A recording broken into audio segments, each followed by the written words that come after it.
Selamat siang pendengar KP, salam jumpa kembali di weekend kali ini, tentunya di Nusantara Weekend, tepatnya di tanggal 29 November 2025. Nggak berasa ya, sudah sampai di mendekati penghujung November. Setiap hari kayaknya dilewatin gitu-gitu aja gitu ya. Kali ini di Nusantara Weekend, Chris nggak sendiri.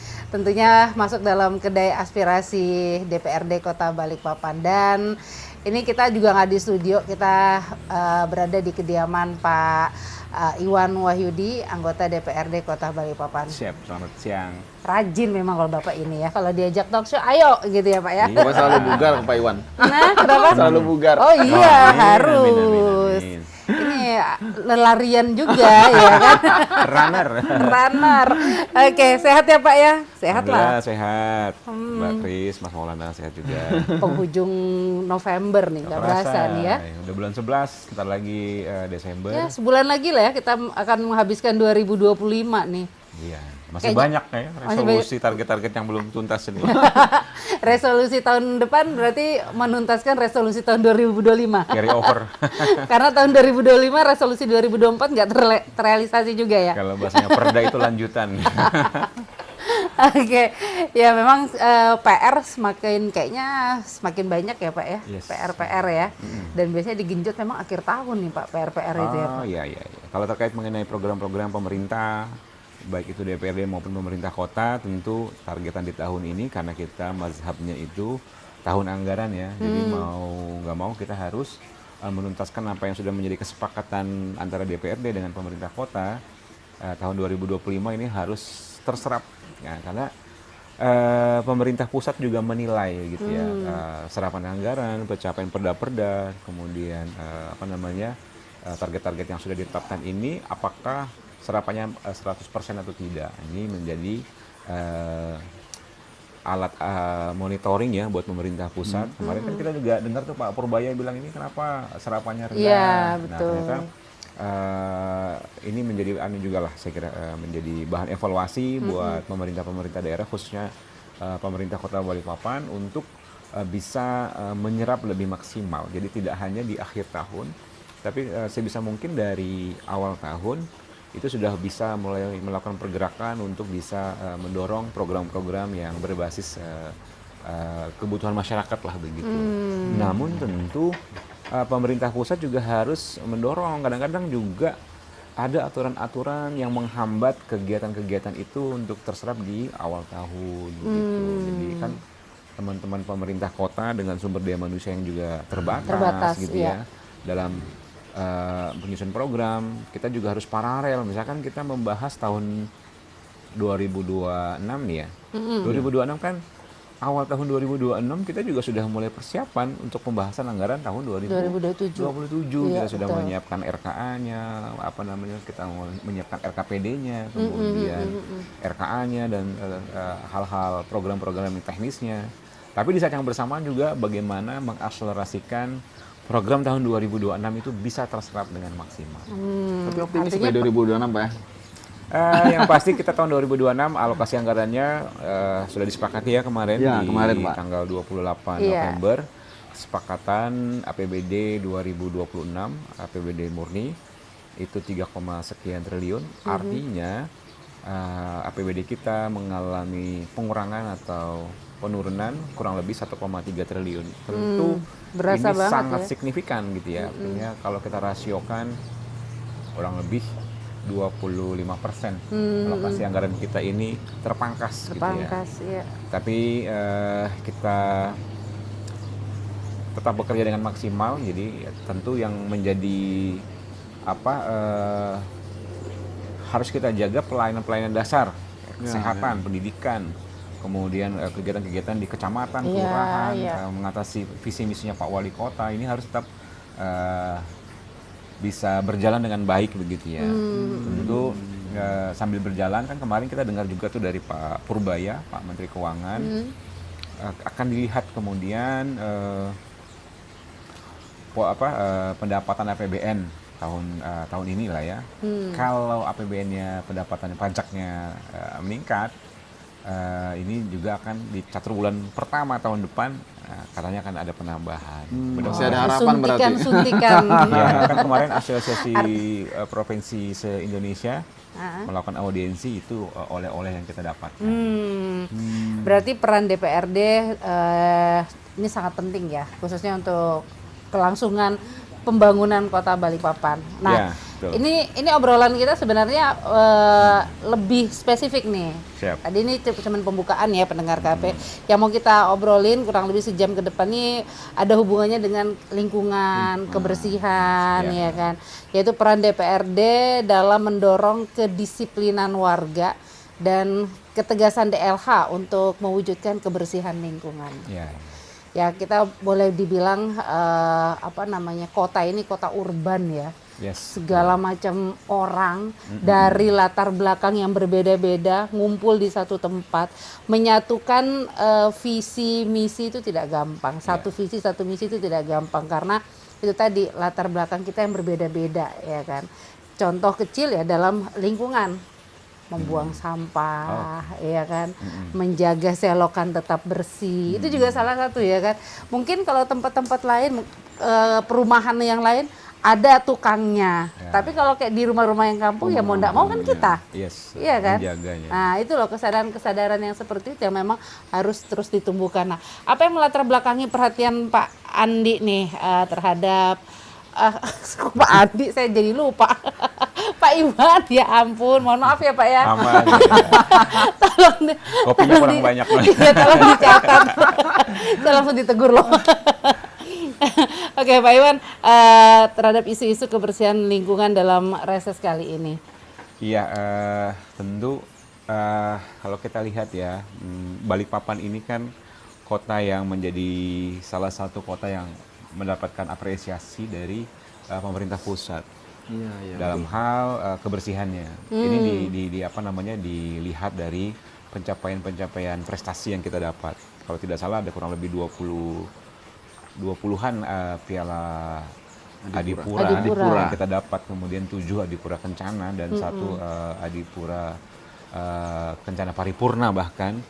Ini menunjukkan bahwa Balikpapan memang sangat serius gitu ya untuk menata kota Balikpapan, pengolahan kebersihannya, pengolahan persampahannya, sehingga ini harus terus kita tingkatkan bahkan ke masyarakat agar kesadaran dalam mengelola sampah rumah tangga, sejenis sampah rumah tangga itu bisa berangkat dari rumah gitu, pengelolaannya, pemisahannya, pemilahannya begitu. Dan kalau kita ngelihat juga pemerintah kota melalui Dinas Lingkungan Hidup kan sangat besar alokasi anggaran untuk persampahan ini. Ya, kita ada kurang lebih tenaga kebersihan itu kurang lebih 1000-an lebih gitu ya, kurang lebih pasukan yang ada di DLH. Kemudian ada kalau tidak salah 77 armada begitu ya. Ini masih kurang loh. Sampah di Balikpapan itu kurang lebih 550 ton per day. Per hari. Per hari. Wow. Gitu ya. Nah kemarin sempat kita mendorong untuk bisa mendapatkan support dari pemerintah pusat, waste to energy. Jadi hasil sampah itu bisa menjadi energi begitu ya. Cuman syaratnya itu harus 1000 ton. Jadi kita masih ada defisit kurang lebih 400-an ton. Ya mudah-mudahan kita tetap dapat gitu ya. Nah oleh karena itu tapi nggak susah Pak untuk menuju ke sana Pak? Kan butuh kolaborasi dari pemerintah pusat. Bisa saja dengan kebijakan pusat, walaupun defisit sampahnya itu tetap bisa dijalankan waste to energy-nya, atau mungkin bekerjasama dengan kota kabupaten lain gitu ya, yang terdekat dengan Balikpapan supaya bisa. Kita kan sudah ngolah apa itu? Sudah bikin biogas gitu kan? Iya. Sudah mulai. Nah nanti mungkin dengan terobosan dari pemerintah pusat ini akan jauh lebih optimal lagi begitu. Saya melihatnya seperti itu. Nah, cuman masalahnya nih Pak, apa yang Bapak jelasin ini agak sedikit kontra gitu loh.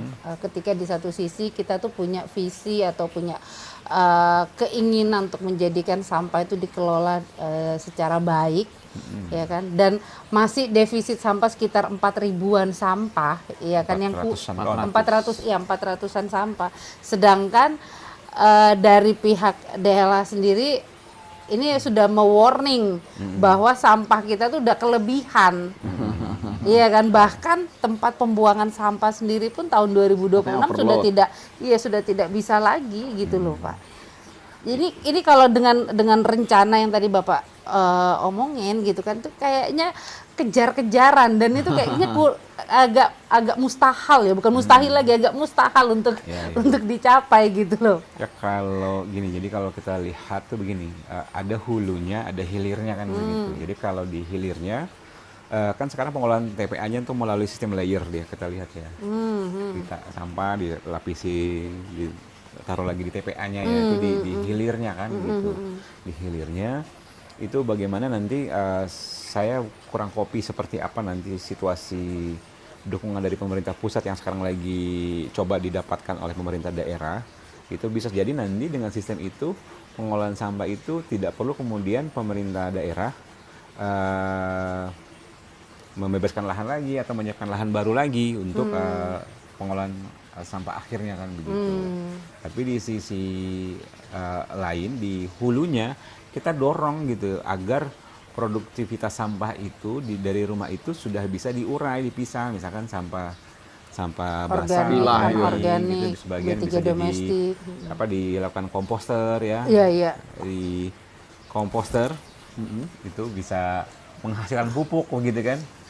Itu kayaknya kameranya tolong sudah langsung dipamerkan. Komposter Taiwan. Iya. Jadi kita pilih-pilih yang mana sampah organik, gitu misalkan kayak nasi, kayak makanan-makanan udah kita pisah, itu bisa diolah dengan M4 gitu ya, itu bisa kita olah menjadi pupuk gitu ya, pupuk. Kemudian plastiknya nanti bisa dibawa ke TPS atau TPA atau pengolahan terpadu kan juga ada tuh. Itu 1000 ya? ton itu yang di TPA atau memang yang sudah akumulasi semuanya gitu? Gini, maksudnya pemerintah tahan pusat. Tahan dulu, Pak. Pemerintah pusat. Bapak kayaknya nggak mau berhenti nih. mensyaratkan untuk untuk bisa mendapatkan dukungan program Waste to Energy itu minimal produksi sampahnya itu di kota itu 1000 ton. 1000 ton. Itu yang menjadi persoalan kita untuk mendapatkan dukungan. Gampang Pak. Program itu. Sampah-sampah masyarakat masih banyak juga kok. Iya. Just joke ya Pak. Kita break dulu pendengar KP, jangan kemana-mana, tetap di Nusantara Weekend. Seru ya. Jadinya. Itu pembangkit tuh Pak ya?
95.4 KPFM, informasi hiburan dan solusi part of Kaltim Post Group. Nusantara Weekend masih di ruang dengar Anda, dan peran DPR dalam mendorong kedisiplinan warga dan ketegasan DLH untuk mewujudkan kebersihan lingkungan. Wah, tadi seru ya Pak ya. Cita-citanya untuk menjadikan sampah itu sebagai energi terbarukan gitu ya. Iya. Apalagi in kondisi sekarang nih Pak ya. Ya kita mungkin merasakan Balikpapan 10 tahun yang lalu lah. 20 tahun yang lalu itu orang bawa buang sampah itu takut-takut Pak di kendaraan. Iya benar, malu tahu. Malu. Iya, lebih ke malu. Sekarang buang sampah kadang dari mobil gitu kan. Ini agak jauh Itu, udah berubah. itu bukan orang Balikpapan. Biasanya kita gitu ya, kan Pak ya. Oh itu bukan orang Balikpapan. Ya jadi memang saya kira perlu ketegasan dari pemerintah kota dalam hal ini. DLH harus melakukan terobosan dalam rangka misalkan operasi justisi bagi buang sampah yang tidak di jam yang diatur. Jam diatur ya. jam 6 Jam 6 malam, sore, jam 6 sore, 6 sore sampai sampai jam 6 pagi. jam 6 pagi ya. Pukul 18 sampai pukul 6 pagi kan Iya. begitu. Itu yang diperbolehkan. Filosofinya kan sederhana bahwa setelah pukul jam 6 pagi teman-teman yang mengangkut sampah kan bekerja untuk ambil. Jadi ketika sudah diambil, song tuh nggak perlu diisi lagi. Nanti malam baru bisa diisi. Iya, iya. Tapi kan yang kita rasakan hari ini masyarakat tetap saja masih ada lah begitu yang membuang sampah di luar jam yang sudah ditentukan. Nah ini perlu ketegasan saya kira dari DLH bekerja sama dengan misalkan Satpol PP melakukan operasi justisi. Kan dendanya jelas tuh di Perda kita disebutkan. Kalau dia melanggar itu ada dendanya, ada denda kalau tidak salah 100.000 ya. 100.000 dan sanksi sosial. Atau dengan sanksi sosial dengan membersihkan. Ini saya kira baik untuk penegakannya karena bisa jadi masyarakat itu sebagian tidak tahu jam buang sampahnya atau tahu tapi kemudian diabaikan. Cuman kan baiknya kan mereka masih mau membuang di TPS kan masih oke lah daripada dia buang sampah di sembarangan. Cuman yang perlu menjadi catatan adalah kepatuhannya. Cuman kan juga di Perda kita juga diatur setiap angkutan umum misalkan ya atau kendaraan Harus ada tempat sampah. Iya. Nah, jadi buang sampahnya kemudian nggak membuang sampah dari jendela, dibuang ke sembarangan ke jalan raya kan begitu. Nah, Iya. saya kira dengan penegakan aturan yang tegas gitu ya, ini akan memunculkan kebiasaan masyarakat yang tertib, kemudian menjadi kultur yang selama ini sudah terbangun, jangan sampai nanti mengalami degradasi, penurunan, nanti ya jadi habits masyarakat kita yang semaunya aja buang sampah. Iya. Kan kita lihat pemerintah kota melalui program CGH-nya, Clean Green Healthy, Green and Healthy. itu melakukan sosialisasi di sekolahan-sekolahan. Ada sekolah-sekolah Adiwiyata, iya. Itu kan bagus tuh mengedukasi anak-anak kita untuk membuang sampah. Pemahaman mereka tentang pengelolaan sampah itu sudah diedukasi mulai di tingkat sekolahan bahkan sampai sekolah dasar. Nah, tapi kan kultur itu kan harus terus dijaga begitu. Sekarang kayaknya bergeser gitu Pak. Udah mulai jauh. Itu dia. Ada nggak sih Pak wilayah yang jadi perhatian atau fokus perhatian karena masalah sampah yang cukup serius di Kota Balikpapan?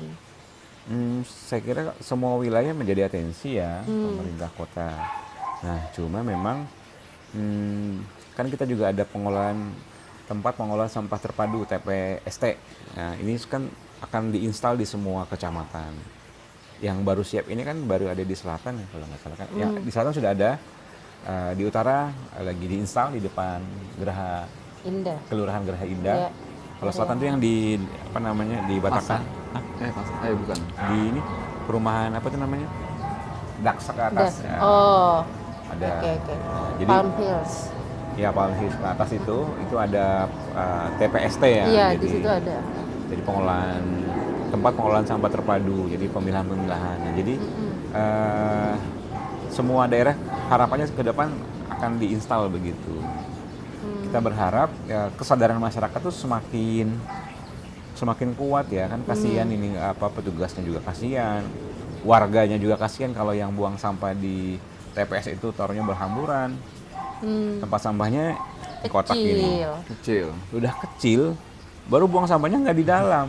Karena nggak cukup kali Pak. Ada Atau yang nggak pembuatnya cukup, agak- ada juga yang memang dia buangnya di depan sini, Oh. di depan-depannya tempat sampah itu. Ya kadang petugasnya kasihan Pak, nyerokin dulu, Iya, baru ngangkut. angkut lagi. Dua kali. Padahal sebagian itu Iya, ada iya. tempat sampah TPS-nya itu masih belum penuh, tapi buangnya mungkin main Ya, basket mungkin kali ya. Sembari naik motor Pak langsung set gitu terus jalan gitu. Drive Thru, buang sampah pun drive thru gitu Ya, kan. itu dia makanya harus ada ketegasan informasi yang kita dapat. Pemerintah kota melalui DLH akan memasang CCTV di semua Fungsinya apa Pak? TPS. Fungsinya untuk merekam. Bisa saja nanti ada sanksi sosial ya. Oh. Sanksi sosial atau mungkin dipublis misalkan gitu ya, yang melakukan pelanggaran supaya Viral Pak kalau mau buang sampah sembarangan yang dihambur sih. Viral langsung ya kan. supaya kesadarannya semakin meningkat. Oke. Kemarin tuh kalau pas Bapak reses ada nggak sih Pak yang disampaikan warga mengenai kebersihan lingkungan itu? Banyak sekali. Apa itu? Ya, misalkan apa aja gini, yang Pak, TPS itu kan banyak sudah yang dibongkar. Iya. Nah, Betul. jadi sebagian yang tadinya TPS itu satu TPS itu bisa mencakup 2 atau sampai 5 RT, sekarang satu TPS itu bisa sampai 10 atau 15 atau 20 RT. Ini jadi keluhan yang di RT setempat. Kasihan dia jadi Karena ada ini Bapak tempatnya ini. kemarin kayak misalnya yang di jalan-jalan protokol itu kan dibongkar. Iya, Sedangkan memang kan- penggantinya nggak ada Nggak ada. TPS di dalam lingkungan. Iya.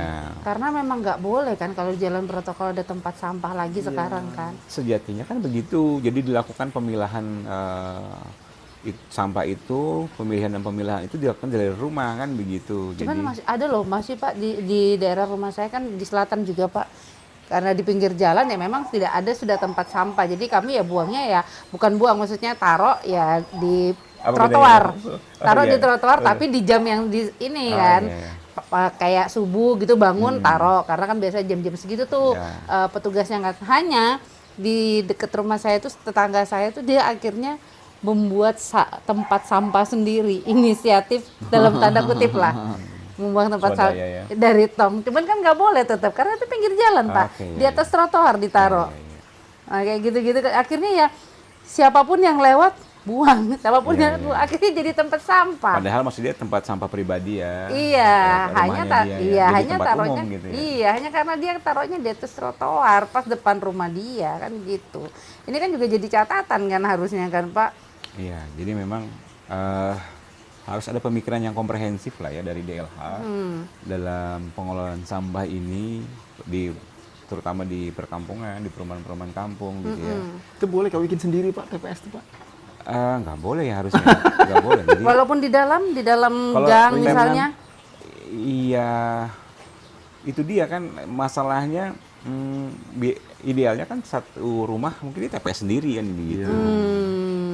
Tapi kalau dia bikin swadaya sepanjang dikelola dengan bagus ya, nggak ada komplain juga kanan kiri, kan nanti jangan sampai jadi persoalan yang misalkan rumahnya si Mas Maulana nih, Iya. taruh di samping Mas Maulana keberatan, ini kan bisa jadi persoalan Iya, sosial betul, kan betul. kan nggak sedikit jadi persoalan seperti itu. Kadang-kadang masyarakat kita juga semua sampah dibuang ke situ, kayak bangkai binatang. Loh iya Pak, karena ya itu tadi Tikus balik ya, lagi Pak. kali Pak. Ganti spring bed, dibuang spring bednya. Iya, karena kan Itu saya juga pernah ngalamin karena saya pelaku waktu itu jadi Iya. karena nggak tahu mau buang kemana ya kan, akhirnya dihancurin di depan rumah. Spring bed itu mau ganti baru dihancurin dulu depan rumah baru dibuang situ. Itu nggak diangkat loh sama tukang sampahnya.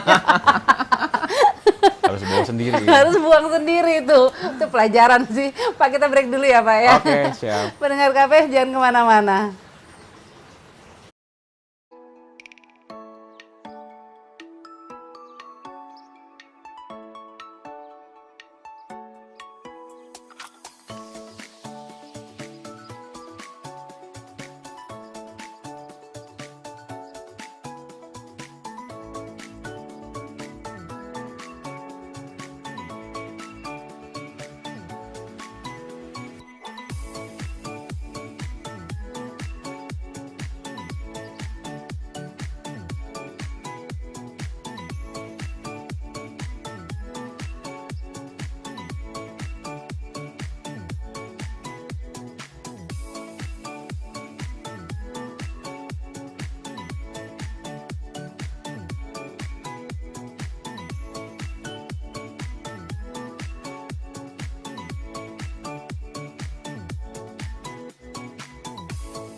Baik, pendengar KP masih di Nusantara Weekend, masih bersama Pak Iwan Wahyudi ya. Kita masih bicara mengenai sampah di Kota Balikpapan.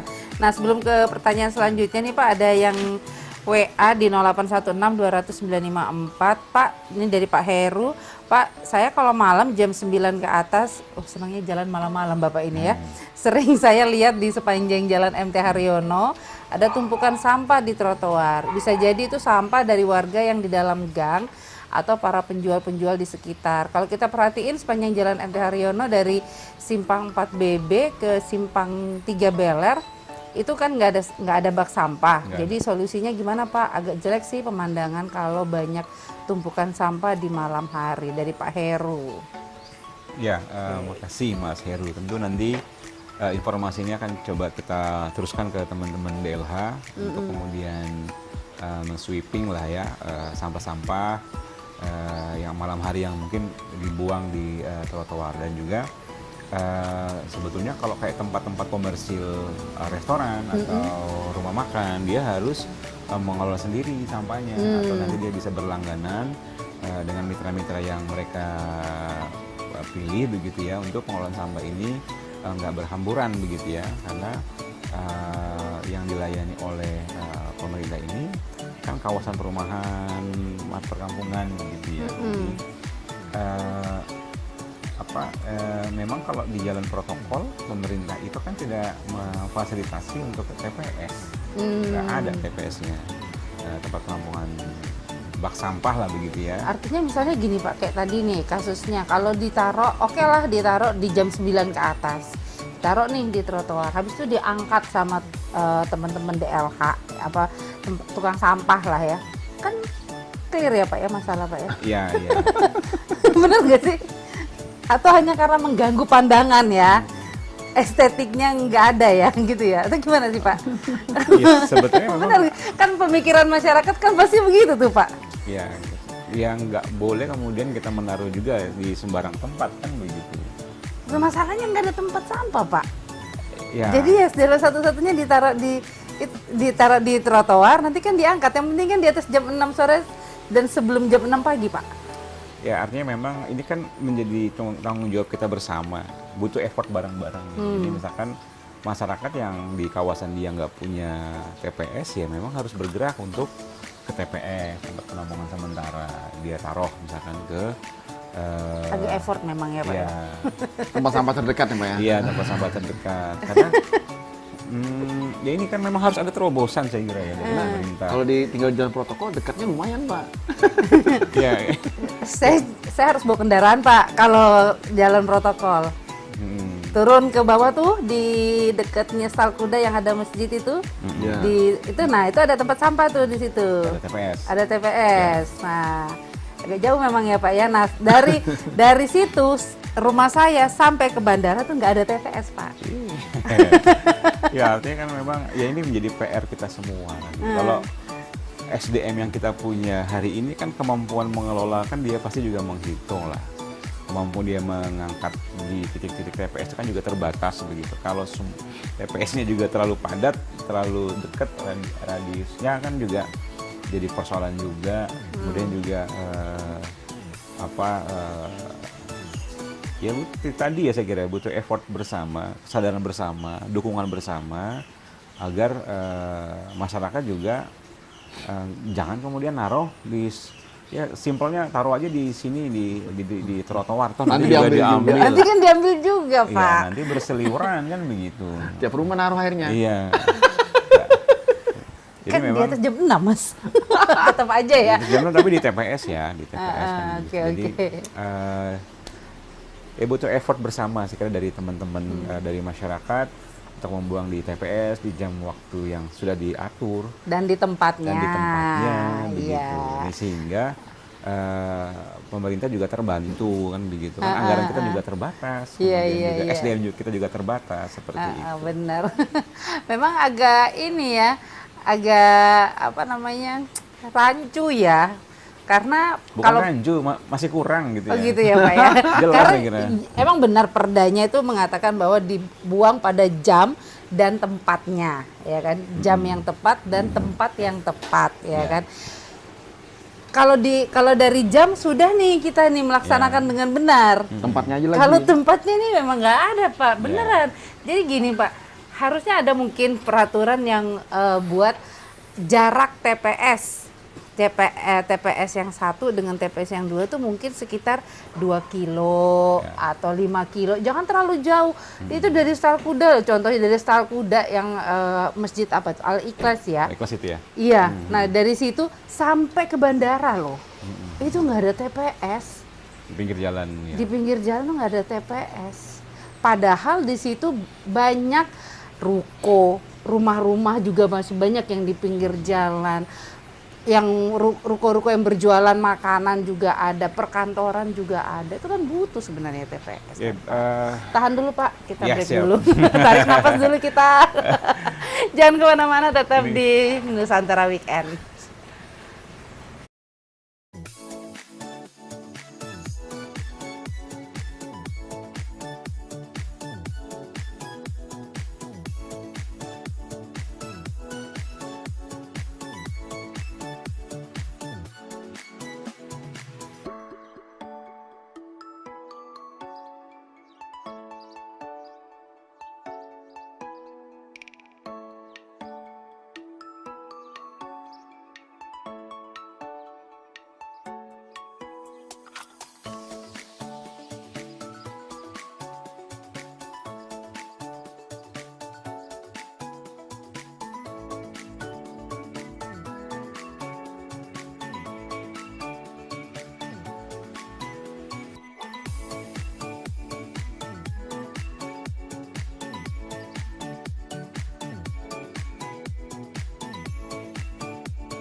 Baik, pendengar KP masih di Kedai Aspirasi DPRD Kota Balikpapan, masih bersama Pak Iwan Wahyudi. Nah, ini di sesi terakhir ya, kita bicara mengenai sampah. Kayaknya kalau bicara dengan bicara tentang sampah nggak bisa habisnya ya. Bukan hanya sampah makanan, sampah masyarakat juga banyak ya Pak ya.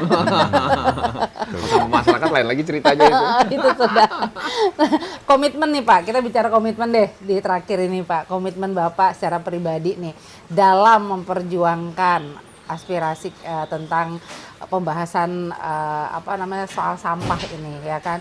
Karena kalau dibilang pasti kan ada anggarannya nih ya kan. Artinya dengan anggaran yang ada harusnya itu juga berjalan dengan baik, maksimal lah ya kan. Nah, Bapak urusannya kan soal sampah nih. Nah, komitmen Bapak nih supaya warga disiplin, lalu yang kedua pihak DLH juga mungkin lebih maksimal lagi dalam bekerja ya kan. Ya sama-sama lah kita untuk membangun kesejahteraan, kenyamanan dan keamanan kota lah, yang terlebih ya kenyamanan ya, karena kita kan tinggal di dalam kota ini kan, kita butuh yang nyaman kan. Tidak ada sampah, terus jam buang sampah juga benar, tempat sampah juga difasilitasi dengan baik gitu loh Pak, supaya nggak ada yang kayak tadi itu kita mau buang kita nggak punya tempat sampah, padahal kita sudah buang di jam yang benar. Sudah ada niat nih sebenarnya. Iya, udah niat. Saking ada tempatnya Pak. Nggak didukung. Secara niatnya udah. Iya. Cuma dari niat aja udah benar Pak. Iya, butuh effort lagi lah dari pemerintah mempersiapkan. Saya kira begini Mbak Olive, Mas Maulana, kita harus satu pemahaman bahwa kota ini ibaratnya adalah rumah kita. Kalau kita bicara rumah berarti kita yang jaga, kita yang bersihin. Nah, jadi kita memperlakukan kota kita ini menjadi rumah yang kita sama-sama jaga, sama-sama kita rawat. Sehingga kesadaran itu harus kita dorong, kita munculkan bersama. Saya akan terus-menerus menyampaikan ini kepada pemerintah kota, kepada DLH, kepada Satpol PP, agar memunculkan kesadaran dari masyarakat. Yang pertama betul ya, melalui kegiatan adiwiyata di sekolah-sekolah, kesadarannya sudah mulai muncul. Kemudian yang kedua yang nggak kalah penting, penegakan aturannya juga harus ditegakkan dengan sanksi yang jelas begitu ya. Sehingga kalau sudah ada sanksi, masyarakat pasti akan lebih aware lagi. Kalau kita biarkan terus-menerus masyarakat untuk melakukan pelanggaran terhadap perda kita, membiarkan mereka untuk membuang sampah secara melanggar peraturan kita, itu nanti menjadi habits, menjadi kebiasaan. Nah, saya akan terus dorong kepada pemerintah kota untuk menegakkan peraturan gitu ya, sembari kita membuat master plan lah ya begitu terkait TPS kita yang ideal seperti apa. Kemudian juga mendorong masyarakat kesadarannya juga bisa lebih tinggi terkait pemilahan sampah.